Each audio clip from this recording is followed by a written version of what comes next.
Hey everyone, good morning. Today is December 4th, and we're going to be talking about Isaiah 40 verses 1 through 5.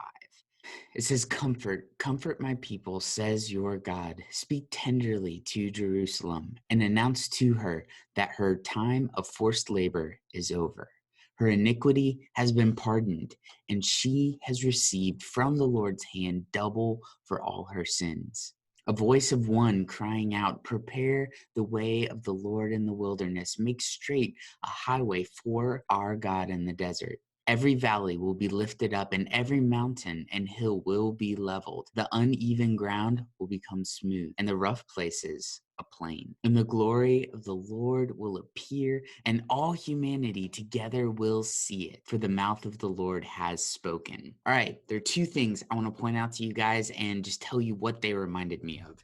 So this first part, her iniquity has been pardoned. The whole point of Christmas is Jesus came down to save sinners, to pardon sinners' iniquity. And iniquity is just another word for sin. So it'd be like saying, look, you committed high treason, but the king has decided to pay your debt instead. Not just let you off the hook, because there still has to be payment for that. But he decided to take it on himself rather than making you pay for it. So that's number one. For followers of Jesus, our iniquity has been pardoned. Our debt has been paid. We are right with God. And that's a reason to celebrate. The second thing is this part where it says, prepare the way of the Lord.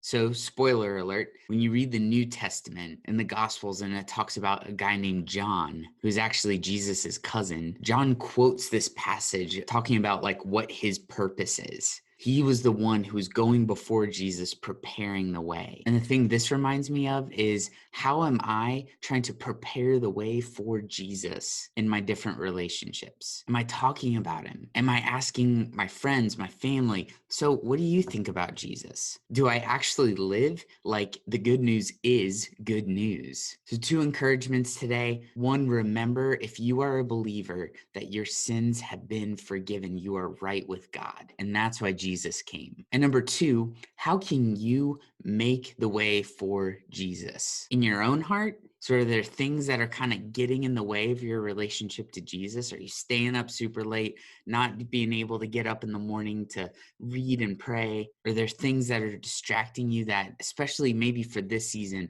you can just kind of cut out of your life? But also, are you going out and talking to your friends, your family, your neighbors? Maybe bring them some cookies and maybe ask them, what do you think Christmas is about? Love you guys. Grace and peace.